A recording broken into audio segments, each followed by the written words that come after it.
विराज, तुम्ही सगळे 100 रुपये दे ना.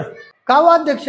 अरे मालेगावला 3 वर्षाच्या मुलीवर बलात्कार झालाय ना, तर भावपूर्ण श्रद्धांजलीसाठी आपल्याला मेणबत्त्या पेटवण्याचा कार्यक्रम ठेवायचा मंडळातर्फे. पेटवा, मेणबत्त्या पेटवा, मोर्चे काढा, व्हॉट्सअपला, इंस्टाला, फेसबुकला स्टोऱ्या टाका. हे काही कसं बोलतो तू? अशा किती मेणबत्त्या पेटवल्यावर थांबणार आहे? किती मोर्चे काढल्यावर संपणार आहे सगळं? अहो ते नाजूक उमलतात 3 वर्षांचा जीव, तिला अन्न पाणी खायचं सुद्धा कळत नसेल.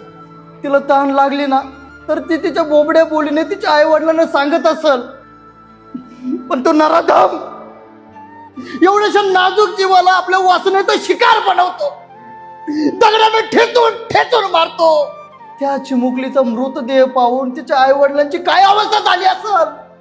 अहो त्या साताऱ्यामधील बलात्काराच्या घटनेला अजून 1 महिना सुद्धा झाला नसल, तिथं पेटवलेल्या मेणबत्त्यांचा मेण अजून संपला पण नसल, तुम्ही मोर्चे काढायला लागले. नाही काढ, होऊ दे व्हायरल.